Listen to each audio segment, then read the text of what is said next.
It's just a little how-to on removing your fridge. So inside here, you've got these little clips here.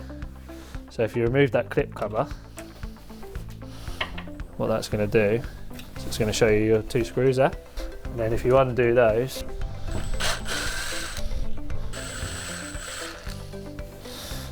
put them to one side because you'll want to reuse those.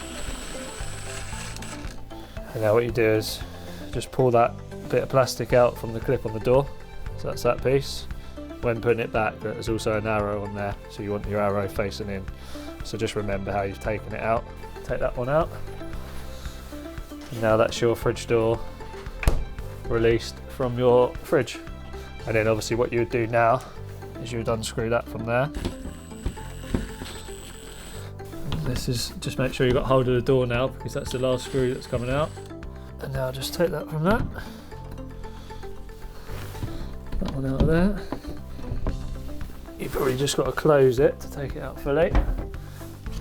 And that's your door removed from your fridge. So we've now removed the top door. Just going to repeat the process with the lower door as well.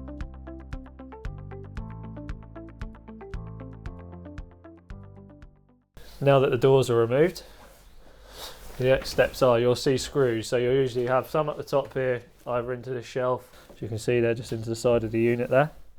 And then finally, just on the bottom, on this one, they've screwed down into it should be the carcass, but we've actually just found out that someone's put a bit of worktop in there.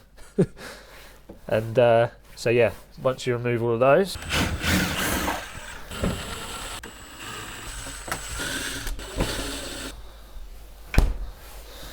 that should now be our fridge all released. So I'm just opening up these where we took the door off, they were just folded in. If you've got someone else to hand, it might just be worth giving them a call at this stage, just so you can get it out together. What you'll usually find with an appliance is it might be plugged in the cupboard next to it, and that's so that you could turn that off with just going into the cupboard. Saves having all your spurs up above the worktop. So what Steve's now just doing is he's just unplugging it, because the gap's a bit tight to get through for myself. Just a little tip on fridges, they're not allowed to go in skips due to the gases in them, so don't just put them in the skip, otherwise you will get charged a fair bit of money from the skip company.